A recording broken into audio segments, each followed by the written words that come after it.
morning, everybody. We are here. We made it. Welcome to the latest edition of You Get What You Get. I'm Rick Hampton with my great friends, McDougal and Tim Turner, coming to you on a Wednesday night.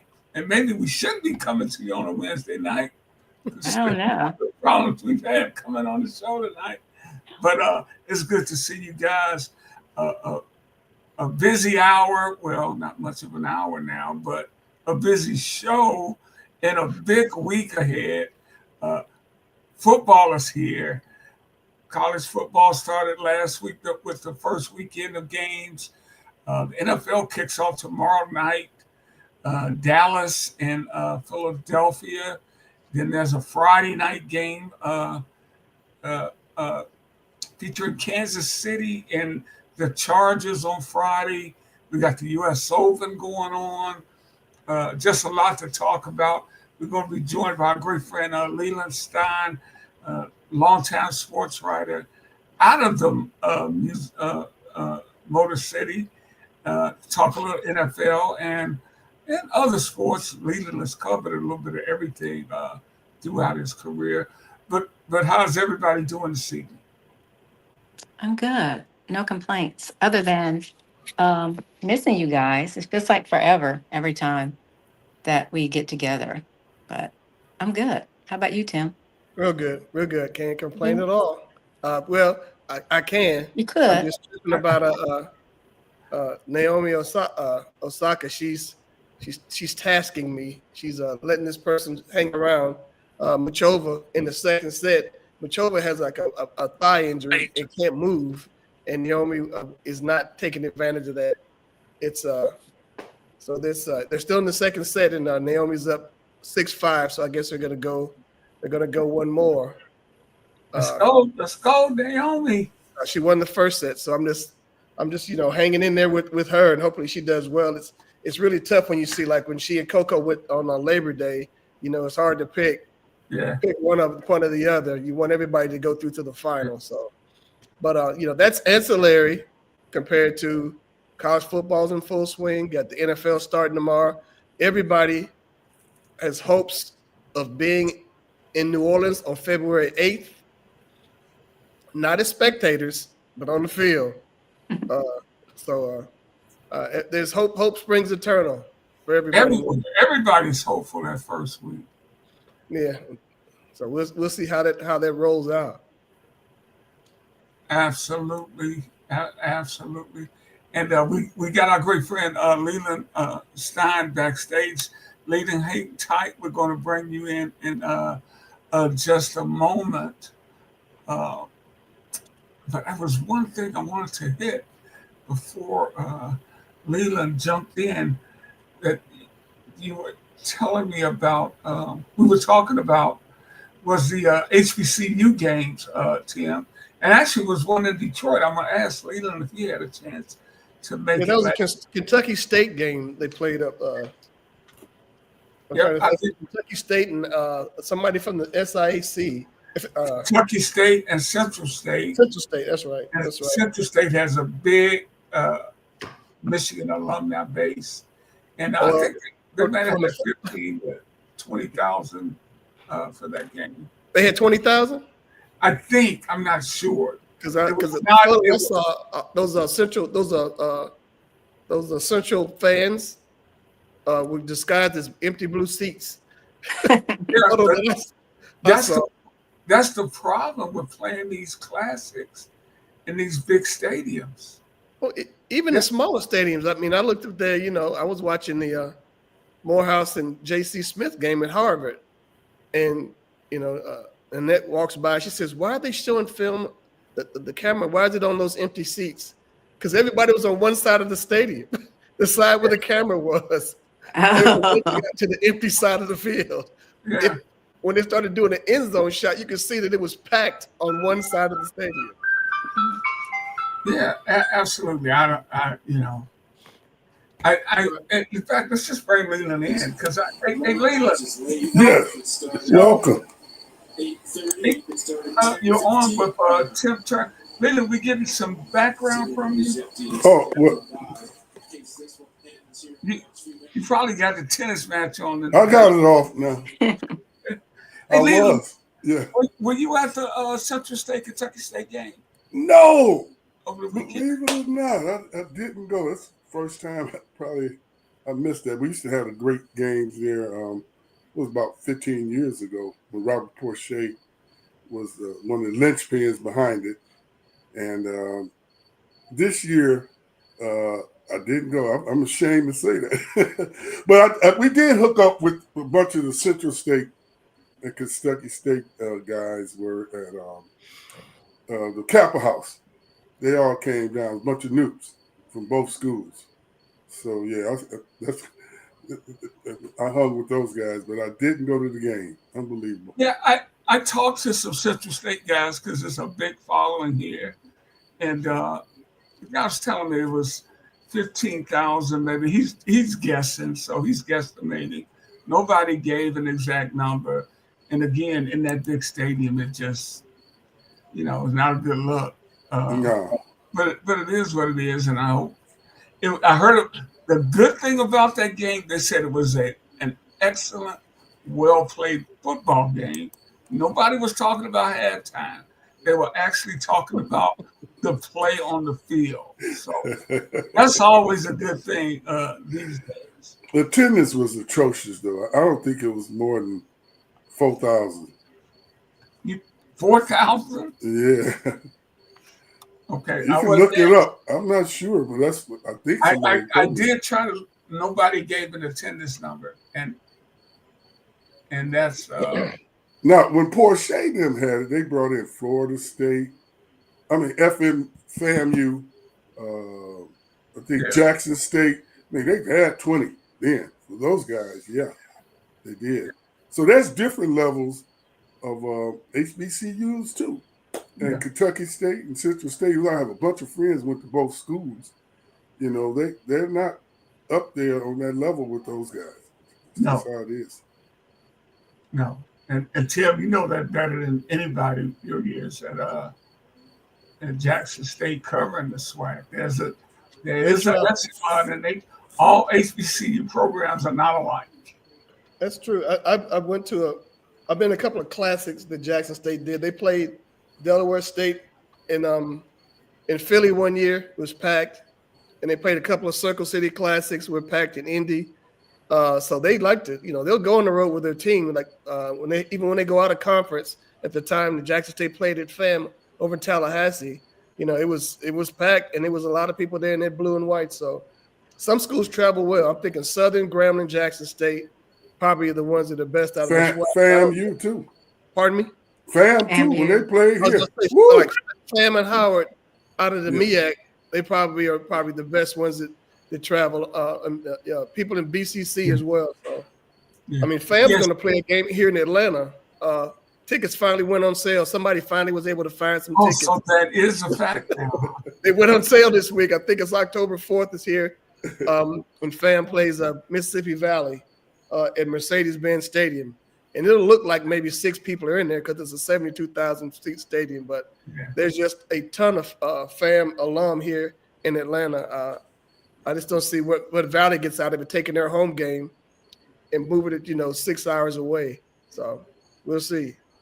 And I do want to ask Leland, I'm looking at the schedule coming up this weekend. Grambling is going to Ohio State. I would have loved to have seen that game in 1970. Because Grambling could have went in there and whooped their ass. But in 2025, obviously it's going to be great exposure for Grambling, a great payday. And we talked about it numerous times on this show when the HBCUs have to go in and play the Power 5 schools. Bethune-Cookman was playing Miami. Bethune-Cookman will win the Battle of the Bands in that game, but they're not going to win the football game. What are your thoughts on the HBCUs playing the money games? Or is it just back to life? nothing's wrong with money, and plus it's the exposure too, But I know who wants to get beat down though. You're gonna go to Ohio State and they're gonna run up 40, But for the money, what's that tell you about my beloved HBCUs? All three of my kids went to HBCUs, so nobody is more invested in HBCUs than I am. And but the fact of the matter is they don't have that same financial base, and so to get a payday, it's just something that the athletic department has to do sometime. I know we don't understand it because go up there and just get booked. It don't make sense. But it's just money. It's a big deal. It's an important thing to the athletic department. But in addition, let me ask you this, Leland, in addition to getting, the exposure and the money, isn't there a risk of them getting hurt by better teams? I don't know. I mean, if they in shape, football players are football players. I mean, if you get beat by 40, don't mean you're not physically able to compete. It just means they have more talent all around. But I don't know if it really equates to injuries, though, Tree. Okay. I could be wrong, but I don't think that's the case. What do you think, Rick or Tim? I look at people. They should play people that are more along competitive lines. And I will look. I mean, just on any level. I looked at the game, the Johnson C. Smith Morehouse game. J.C. Smith offensive line people were twice, 3 times the size of Morehouse kids. And they were going to get beaten like that. I look at last week. What was it? Arkansas. Arkansas beat Alabama A&M 52-7. You got these games this week in the SWAC. Gramble's at Ohio State. Texas Southern's going out to Berkeley to play Cal. And Bethune's playing at Miami. And you saw what Miami did the other night. So, you got games like that. In one game here, Jackson State played USM. And that's one game that may be competitive. Jackson State, USM. And I covered the first time J-State played USM. Jackson State would have beat Southern Mississippi had they left their quarterback in, their freshman quarterback in that USM had, because he was terrified. Jackson State defense was beating him down. They brought in this brother, and he ran the option, and he was quick, and he would cut back and everything, and they pulled away. But their freshman quarterback they had for USM was shell-shocked, and they had to put him on the side. And their freshman quarterback was Brett Favre. They were terrorizing him, and they had to pull him out the game. Well, you said you don't see why they would do it. But I understand it's the money. I see it. Yeah. Look at Ohio State. Do you realize how much money is generated on game day at Ohio State? I mean, it's incredible. Not including all the marketing and everything else, the TV, things that we don't have. It's just like with newspapers. Mostly the predominantly white newspapers are weekly. And a lot of the African-American newspapers are weekly. And we don't have the financial status that the daily paper, the HBCUs are the same way. They just don't have the financial. Look, they're ripping off their players. They're taking the best brothers after Al Davis and those guys start bringing them into the AFC, and they start winning. And then the NFL finally acquiesced and started bringing. The white colleges started bringing in brothers, slowly. But yeah, my thing is I want to see the guarantees, because that's what Deion Sanders, when he was at Jackson State, was talking about. Right. They'll play a Mercer, go play Alabama, and get $1 million. Right. Jackson State will go play, Kansas and get, Coca-Cola in a moon pie. Come on now, Tim. There's no brutal, it's not equitable. Essentially that's what it is. They will not give them what the deal is. So that's the problem, because you paying up.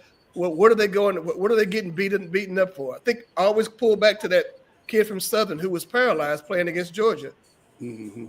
And was it worth whatever the guarantee was? Was it worth this kid having his life altered? I mean, now he's recovering now, but it's been a long road back. And Georgia did everything in the world to take care of him. They put him up They did all the rehab. They paid for everything. I mean, they took care of the kid because they're quite sure they're saying, was it worth the check from their perspective to have something like that But happen? Tim, that's not fair. When I was at Michigan State for 4 years, we had 3 guys break their necks just playing in the Big Ten. My friends. So, I mean, it can happen. It can It can man. happen, but I'm just saying from the perspective where you're going to have these games, you're going to have running clocks after the half, that kind of stuff. I mean, there's nobody in the stadium but the kids' parents by the fourth quarter because the game is so out of hand. I mean, at least you want to have something competitive. Like UAB was being beaten by A&M at the half, Alabama A&M, but they pulled away in the third quarter. You want to see games like that, but not where this is like it's over by the third. It's all about the money. And They could get more money playing Ohio State. They get 4 games in the SWAC. That's just facts. Yeah, no doubt about that. And what happens, the front line players may hold their own. That's right. But as you go deeper into the game and deeper into the bench, that's when you get to see that's when the big differences in the programs start coming out. Because you get guys that might be a 1-star, a walk-on, or somebody's cousin's brother. These guys got Friend of somebody. 4 stars coming off of that. Tree's cousin. Hey,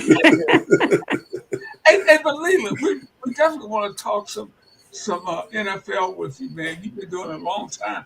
What, 30 Super Bowls? 30? Woo, 33. 33 Wow. Super Bowls.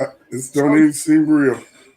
So, yeah, and you didn't cover your first. What were you, 5 years old when you covered your first? No, the first one was we were covering the Raiders, and the Raiders were in LA. And Al Davis, he's like, man, I like these guys. He's the one that, like, they hosted, the host team in that city gets to host the Super Bowl. So he pushed us to get inclusion. Al was always like that. We was right for the Black Voice News. He said, no, they got to be in here. And so, yeah, he really took a liking to us. And ever since then, we've just been rolling. And for our viewers out there, Leland is a native of Detroit, attended school at Michigan State, lived and worked and taught in LA, and you worked for the Sentinel out there. Sentinel, and then the Black Voice News. You saw the Williams sisters when they were coming up out there. In fact, you got a piece that's appearing in the game on African Americans in tennis since the U.S. By the way, Naomi won. She won. She won. She won the tiebreaker in the second set, so she's moved on. Oh, good. Yeah. Leila, tell us your experience at tennis. Why do we see more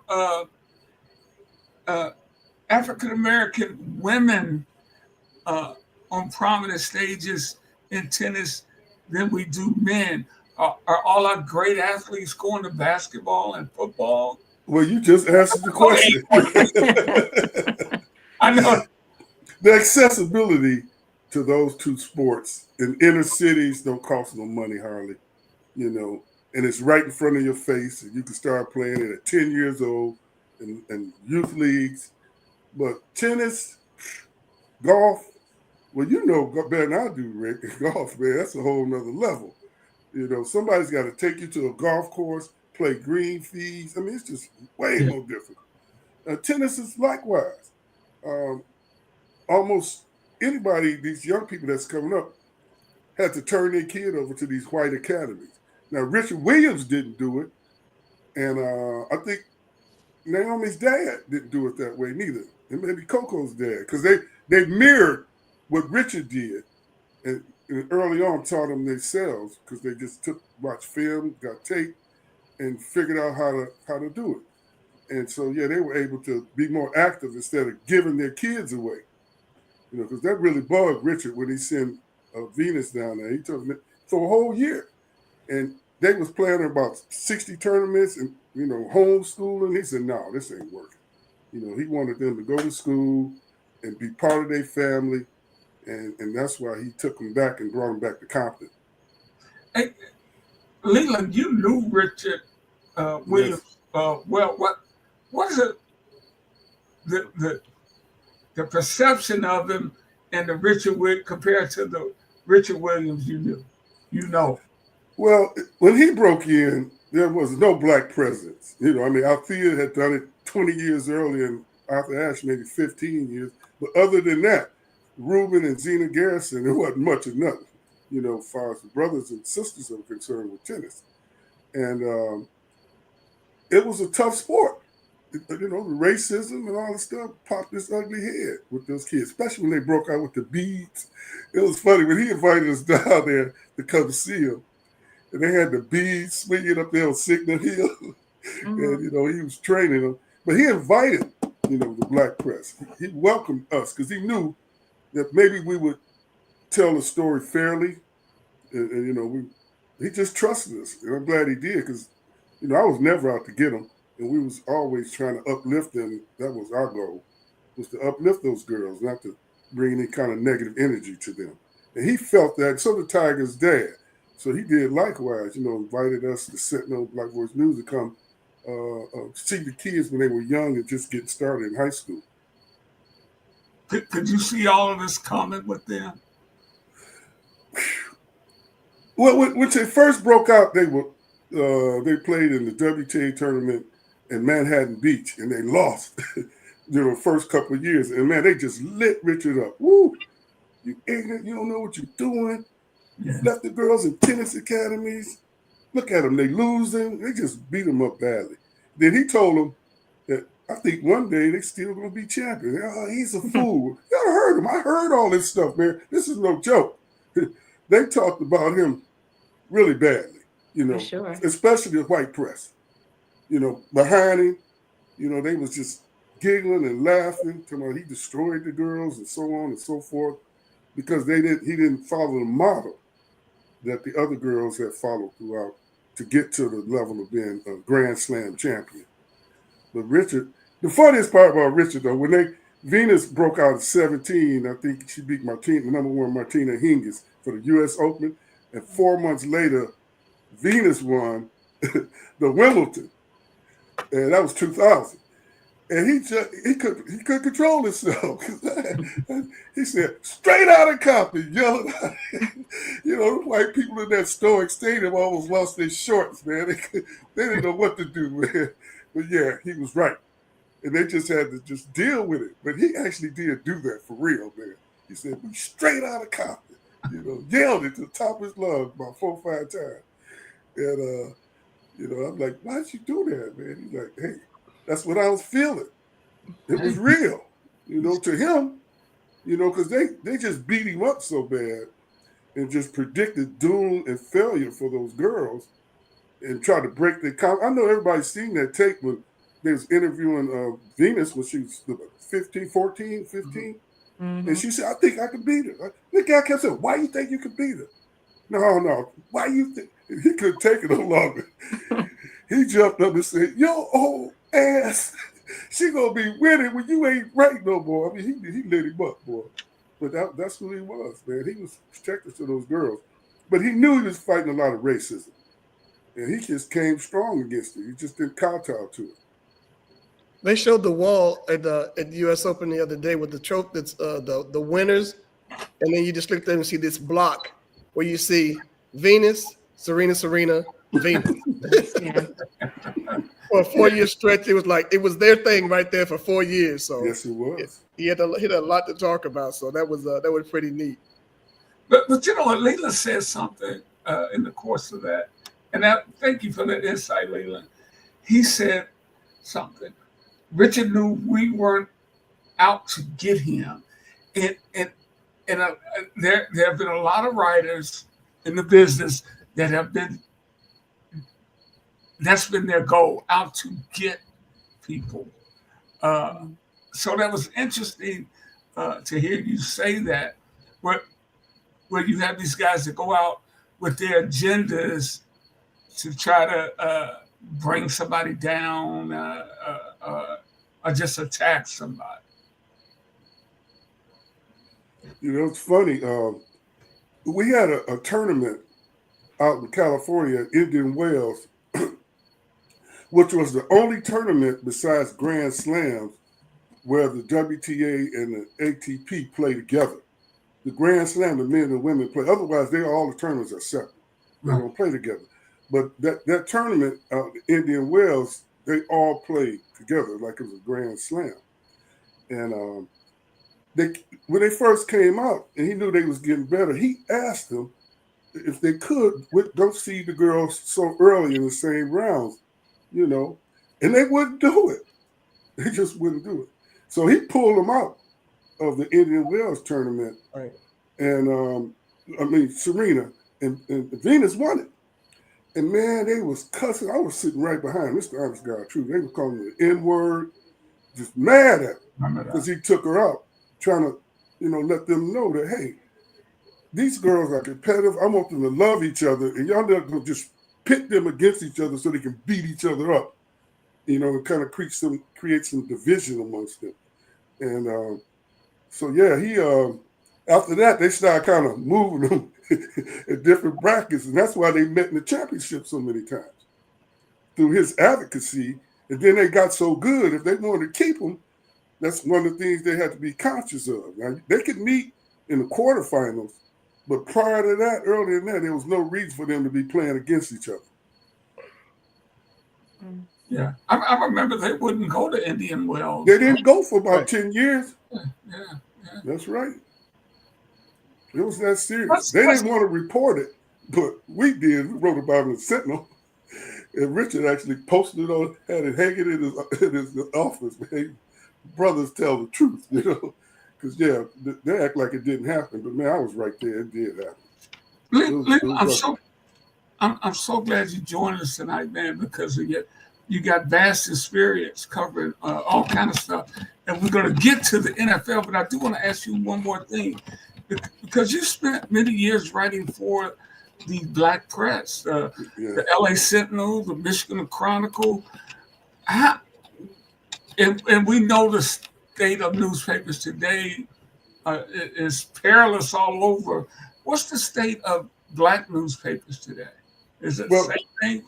The big ones, the New York Amsterdam News and the Sentinel, them guys still rolling pretty strong because they're in the big markets and they're getting that advertising, so they're hanging in there pretty good.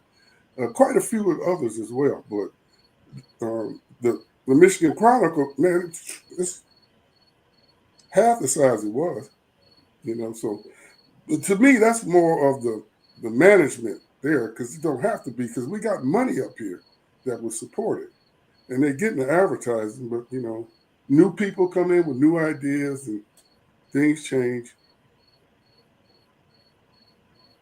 But they're struggling just like everybody else, But their online presence is improved tremendously, and we have the wire service is the NNPA, the National Newspaper Publishers Association, and they have 200 member papers. It's like the Associated Press for us, and they have 20 million readers. So that's through them. That's how I've been able to cover the Olympics and stick in the Super Bowls, because being weekly, we have these numbers. When we throw 20 million at you, you got to be attentive. So we do have that presence that's helped uplift us to keep us afloat. Good stuff, Leland. And now, who's going to win the Super Bowl? No. Let's jump right to it. Now, your thoughts on the upcoming season, and I'm asking all the questions. I want to get my co-host in on that. I'm sorry, guys, for hogging Leland. I hadn't talked to him in a while. Your thoughts on the upcoming season? Woo! Well, they talked about me so bad in the Super Bowl this year. I mean, we finally thought your team was going to be in there, right? I'm not the only guy that's ever been around this long that ain't never had a team from your city in the game. Because if your team is there, then it uplifts your experience and your writing and viewership. Everything just elevates. But we've never had the luck of having that experience, having the Lions there. And They couldn't do it, man. People were pulling for me. They look like they're America's team, you know. It's kind of weird, but they just crumbled, man. Golf, he just, 4 turnovers, fumbling on the goal line, throwing the interception. Nobody want to talk about that because we stuck with him. But I'll just tell the truth. If he'd have just gave me a game manager, even with all the injuries, we still could have beat Washington because it was 31-28 starting the fourth quarter. Then we got the pick 6, and that was it, man. I'm talking about the brother that dropped all those passes. Oh, that was against San Francisco. No, I'm just saying the brother that dropped. So I'm like, hey, I'm not looking at golf. Golf is not a savior, but that gun. Well, no, golf against Washington was his fault, but not against San Francisco. Now, the brother did drop 2 fourth down passes that hit him in the gut. The play against San Francisco, to me, was the catch off the interception and Jameer's fumble. People forget about Jameer's fumbling in that game. Hey, Even I was pulling for him. Yeah, I'm a bandwagoner, but I had changed my allegiance to that team. Yeah. Who, the Lions? Yeah. Oh, right, Tree. You're all right now. But again, I'm a bandwagoner, so just keep that in mind. If it's Chicago Bears to the Minnesota Vikings or the Packers, she'll be in that green and gold. I want to talk about the Packers. Are the Packers now the team in the Central? It's still Detroit. I mean, I was looking at it today. They got them ranked 5th, behind Philly was 1. Who was next? KC? Not Baltimore, I think. Baltimore. Then Buffalo, then Kansas City, then Detroit. That's how they had it. So, yeah, I think the power's still in the AFC. Even Where's Tim's team? Where's your team, Tim? Don't even start. I mean, our team. I want to get the parade route down Peachtree come February 10th. I'll be there. I'm coming home then. I like Michael Penix, man. I like Michael Penix. Yeah, sweet. I like him too. Yeah. He was good at Indiana, and he was even better at Washington. That's why I was digging him when he was at Indiana, because he had nothing around him. Right. And he was just dragging that team to win. They couldn't stop nobody. Okay, I'm going to go get you 6 more. Please try to hold it to a field goal. Well, he beat my Spartans at least 3 times when he was down there. Yeah, he is very accurate. But at least Atlanta's been to the Super Bowl, though, so you can. Well, we shall not speak of that. Yeah, Mm-hmm. Yeah, because they lost to Brady. Let Brady come back and beat them. The biggest comeback in Super Bowl history. Yeah. I had written them as winners, man. I had to tear my story all up. They didn't lose to Brady. They lost to Kyle Shanahan, the offensive coordinator. They lost to him. Oh, my God. Brady. So painful. Kyle Shanahan's house. So painful. Run the ball twice, kick the field goal, man. I'm sorry. I'm going to sit back and let you guys talk. I'm not going to do that. I'm not going to off so much already. It still hurts, right, Tim? Still hurts. Oh, yeah, it does. I'll take the hurt. I just want to get there. I don't care if they lose. Oh, yeah. They can lose. I just want to get there. Yeah, Atlanta blew that, though, man. Woo. But Brady, man, he was hot at the end. That fourth quarter, he went to work. He's something else, boy. He's a magician. For somebody that couldn't scramble. But, go ahead, Tim. No, I was finishing up about his magician business. It did my heart good to see the evil hoodie get beat down Monday night. I tell you that much. Wow. Hey, Layla, what about Jerry Jones and trading Michael Pot, Parson, and the reputation that he is forging down in Dallas, the legacy he's forging down. I don't even understand it. First of all, I've been mad at the Cowboys forever. I never forgave them for Dwayne Thomas. Okay, and Henderson. Remember, they would never pay the brothers, man, ever. They paid Dak. So, and they still just as bad, man. They paid Dak, though. Well, they did, but Dak is kind of. You saw how he acted with Colin Nip. He was the one guy come up to him, well, I don't know why he had to do that thing. There's other ways to do it. I was like, oh, Lord, Dak, you done broke my heart now. Yeah, but that's who he is. He showed his true colors.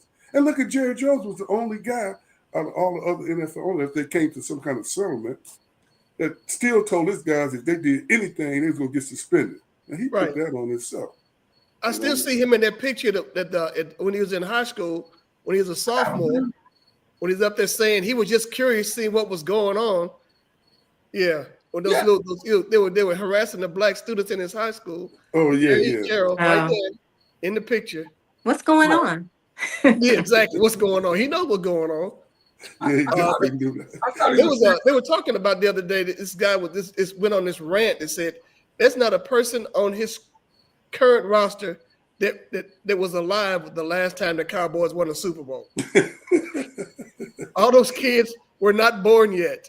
And it's like, and then here in the AJC, the Atlanta paper, they ran this large piece on the Cowboys.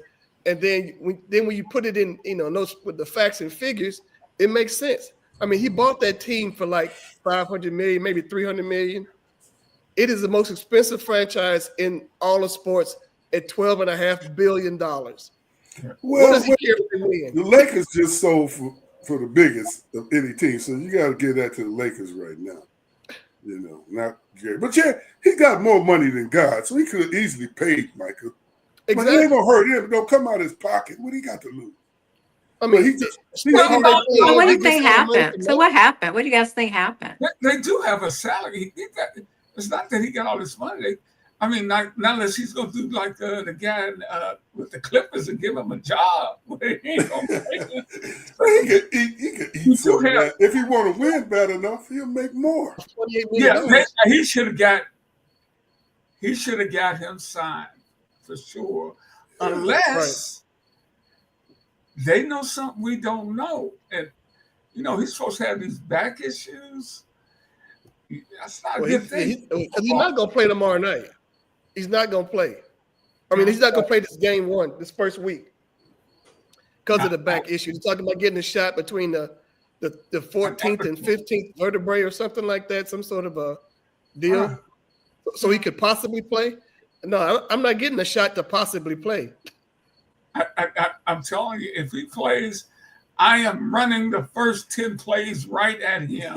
Right. With either if he's over Penny Sewell, if not, I'm pulling Penny Sewell. Yeah. And we're going to run it right at him. And we're going to help you get in shape, bro. Yeah. I don't care if we get a first down, no yards. We're going to hit you the first 10 plays. Well, he got Gary on the other side over there, man. They'll have two of the best defensive ends in the league, man. Yeah. Especially if he's not hurt.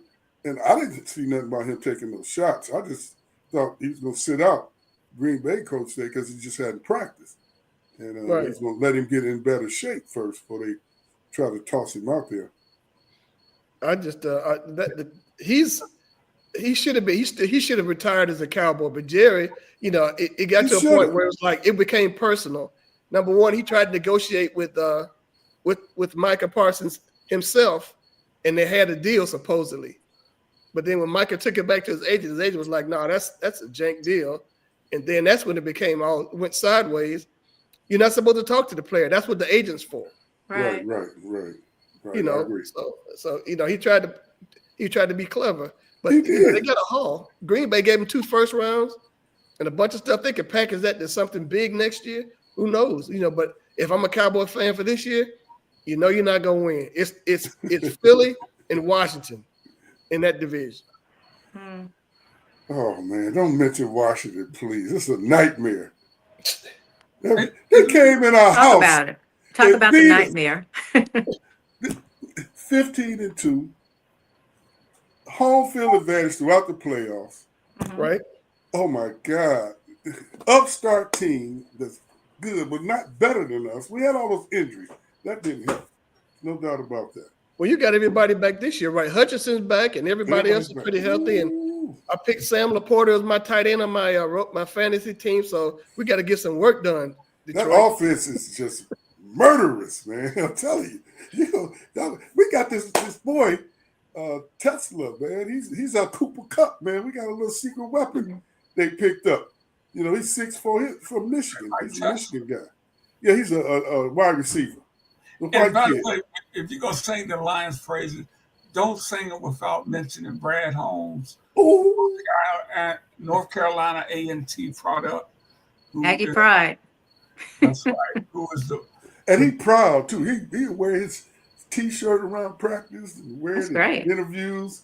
That's good because I think they were. They just they're like they just had a 20 game or something losing streak snap this past weekend. So hooray for the Aggies. No, they didn't because they lost to TSU. They lost to Tennessee State, yeah. Oh, it's extended then. Well, you know Rick would know that, boy. That's down at Nashville. We're just waiting on G-Ho. North Carolina A&T, didn't they lead the MEAC and go to the Southern Conference of the Big South?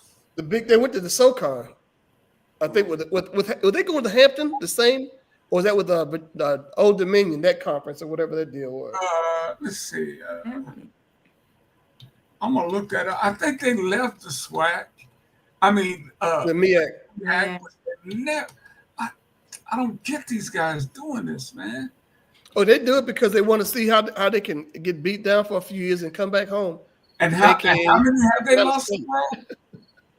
How many have they lost in a row?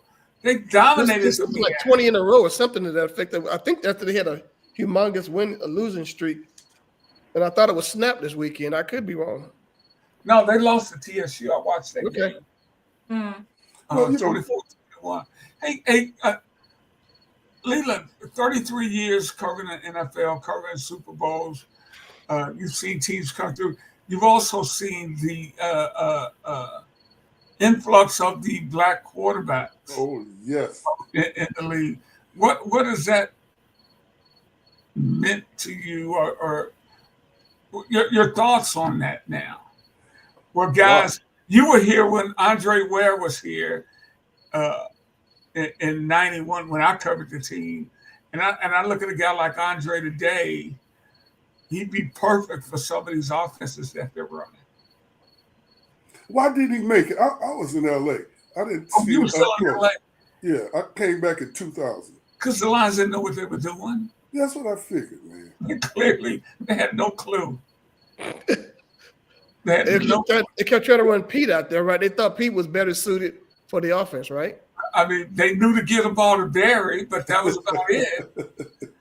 So, but Pete wasn't bad, though. He just got injured. Right? Is that right, Rick? Do you agree? Yeah, Pete. I mean, he was 16 years as an NFL quarterback. Yeah. But I love Rodney to death.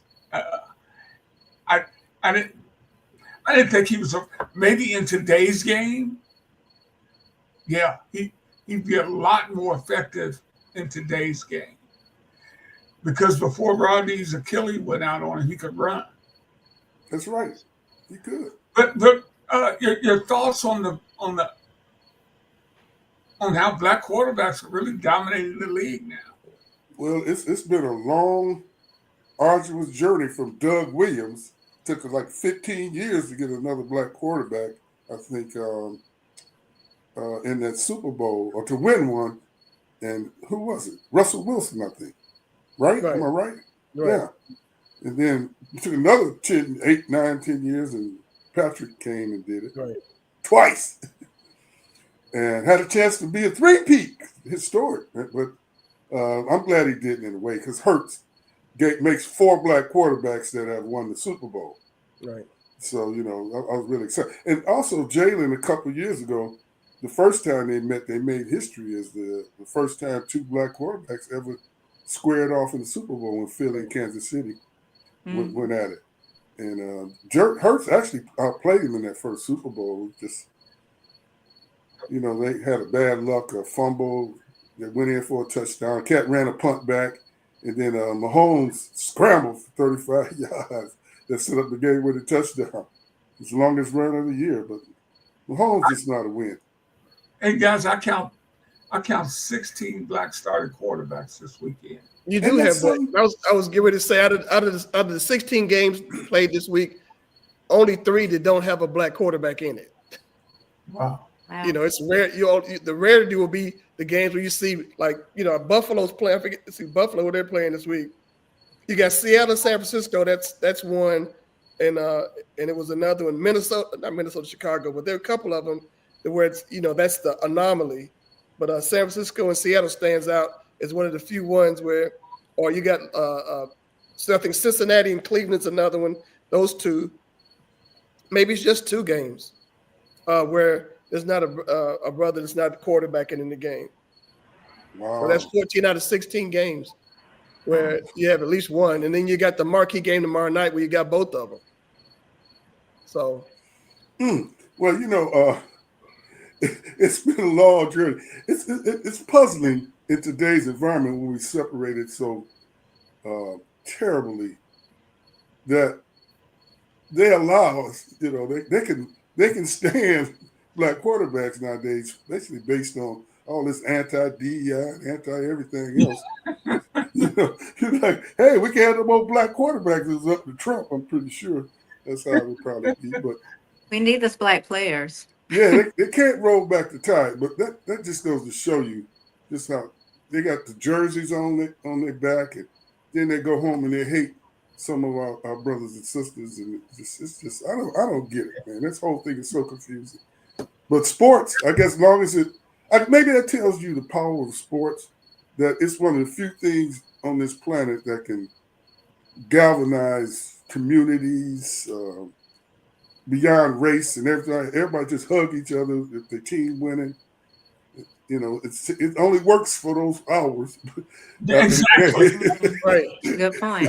Yeah. But it works though. It's weird, But I Yeah. don't know. Everybody, we're just rooting for laundry. We don't, once they take that bad boy off, it's like we don't care anymore. I'm going to have to use that, That's so man. true, Tim, I got to steal that, man. Root for laundry. Yeah. Man, this hour's flying by. And Leland, thank you so much. And just where can people read you now? My website, sometime on the NNPA, they just funnel it to different papers, but I try to put as much so I can keep it close to me on lelandstein.com. It's right there. Okay. LEL Stein 3, at WordPress. There it is. WordPress.com. Now, Leland, before we let you go, man, you never gave us a prediction on. I know ain't a game been played yet. Just your, who you think. Are you a soothsayer? Tree, I'm telling you. I want to say the Lions, but maybe we just jinx and God just ain't gonna let me live on this earth and see them go to the Super Bowl. No, don't say that. Well, after these last Keep 2 hope years, alive. well, okay, I love that, Tree. Thank you for the Jesse. Yeah.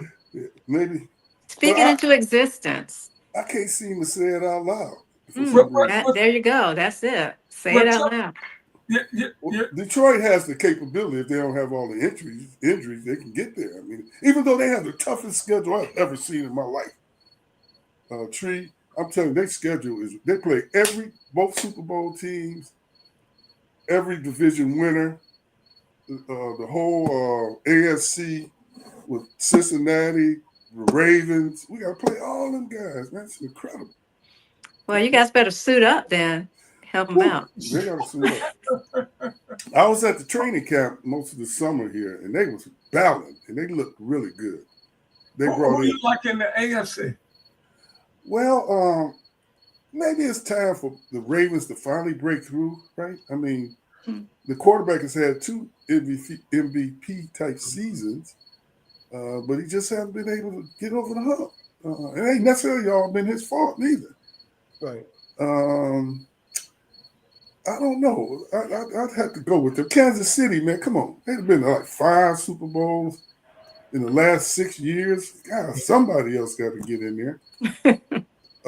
So maybe the Ray or Buffalo. It's gonna be one of them, I think. Yeah. And over here, Detroit can survive this minefield of a schedule. They should be okay. They really should. Y'all gonna be shocked, man. That offense is incredible. Well, man. one thing, Gibbs is a mini Barry Sanders, man. We got a baby Barry. And then Montgomery is just tough as nails. Two of the best running backs in the league. We have them. And the receiving core, they already rated them maybe the top. Some people have said, well, J-Mo really lit up this summer. He was getting it in. And Amon-Ra is the real deal, man. He is the real deal. And like Laporta, man, we got one of the best tight ends in the whole league. I mean, they got so many weapons. They got a new OC, Morton, so we're going to see how it all play out, But if they stay free of injuries, it could be 12 and 5. How many games they play nowadays, guys? They keep adding. 17? 12, maybe 12 and 5. But 17 games, how you going to avoid injuries? Man. Everybody's going to have injuries. Just who's going to be injured? Right. If Kansas City loses Mahomes. Well, they're done without him. I mean, tell me who's healthy at the end of the year. Maybe that's who's going to win the Super Bowl. Whoever's the healthiest. Yeah. It would certainly go a long way. But Leland, man, thank you so much, brother. Hey, thanks. Great to see you, Tim, Tree. Thank you for being here. And thanks for the insight on the Williams family. Yes. It was really good. Yeah, really, especially this time with U.S. Open going on. And Leland, help us get some more brothers out there, man. Everybody can't go to the hoop. It's only been 2 brothers to win Grand Slams. And y'all know who they are. Come on now. Arthur Ashe and Arthur Ashe. And who else? Come on, Tree. You know. Come on now. Arthur Ashe. Besides Arthur, one more. Yannick know it. Oh, he okay. Yeah. All right. Yeah. He won 2. He don't count. Yes, he do. He brought his brother just because he speaks French. He don't look Wow. right. I'm with it. It's like baseball. Even though Roberto Clemente speaks Spanish, he's his brother. He just speaks Spanish. I'm with him, man. Absolutely. We're going to claim him. We're going to claim him. So I have a problem with that in baseball because they're quick to say they have diversity. They have 0 brothers from the United States that had 9 million from an island. Well, see, they can do things down there. They set up those academies. And they get those kids at 14 without them going to school. Yeah. They can't do that here. Yeah. They have to have school as part of the element. So, yeah, they just, taking the easy way out. Yep. Yeah. Absolutely. Okay, good brother. We can't blame the brothers, though, Tim. No, I'm not at all. Baseball's expensive. And all this travel ball and all this other stuff, it's tough. Well, they don't do that down the way at all. They don't do that. They don't do these. They don't They don't do these. and when you think about the money to be made, wow. Because really the story of Richard, he was watching a tennis tournament. I don't know how true that is, Leland. Mm-hmm. And he saw what they were getting paid. He said, "Girls, get in here." Because he ain't know nothing about tennis. He had to find it from somewhere. He just got some films and tapes. And That's a beautiful thing. Yeah. I mean, just like if you ever was a PE instructor, maybe you didn't play volleyball, but after you look at it research, you could teach it. So he knew that. Mm. Yeah. Great success story. Absolutely. And I love what you talk about being out to get him. Because think about how he was ridiculed. I heard it, man. It was brutal. Yeah. They weren't kind. They really believed what they were saying. Then once they said it, they held on to it for a long time, even if they started winning. Hey, Leland, you knew Earl Woods too, right? Oh, yeah. Oh, man, Earl, man. He was cool. Tiger lost it when he passed away. He wasn't quite ready yet, to get out in the world. He's trying to have girlfriends. You can't have no girlfriends when you're that big. You have to get an escort or something. But you can't be having no girlfriend. You know, that's poor kid. Earl used to say, Tiger, my son's gonna do all these great things. Man, they like, Negro, you must be crazy as hell. You saw what Curtis Strange did to him. Well, Tiger, he did the same thing he did to Venus. He was interviewing him. Yeah. Wait till you get out here. You'll see. That's not going to happen. Because Tiger said, I think I can win. He just wasn't having it. He saw his face. He just ridiculed him. He said, when you get out, you'll see. The guys will show you out there. You know. He showed him. He showed him. Well, look, man, actually, we all got to get out of here. We have to listen. It's been such a fabulous conversation, Leland. Thank you, brother. You messed up the rest of our show because we couldn't get there today because you were so insightful. But we appreciate it, brother. I hope you come back. Thank you. Okay. Take care, Tree, Tim. Enjoy Atlanta. That crowded city, you can't drive no freeways down there. That's okay. That's okay. That we full. To kid everybody else, we full. I gotta say this one thing about Atlanta. It's so funny. All-Star Game was down there one year, like 15 years ago. So all the brothers from the South showed up. We couldn't even get out of our hotel. You couldn't drive down the street. You couldn't get a taxi, or Uber, or nothing. No traffic. And that's the only city I ever heard that shut down a mall. They closed Buckhead. Well, about 50,000 brothers. That's because they don't know how to. Y'all don't know how to act. No, they wasn't stealing and breaking like in nothing. They just got crazy when they saw the brothers down there, and everybody said, "Man, they closed Buckhead down like at 12 o'clock in the afternoon." I mean, in American history, I ain't never think that ever happened before. Yeah, everybody. I'll stop talking about my city. I swear, it's the truth. I know it is. That's why I don't live there. Well, you still we gotta Savannah. Go. Oh, okay. Go. So Tim, all right. And peace, brothers. All right. Be kind, everybody. I'm Ricky Hampton. Take care. Okay. Good night.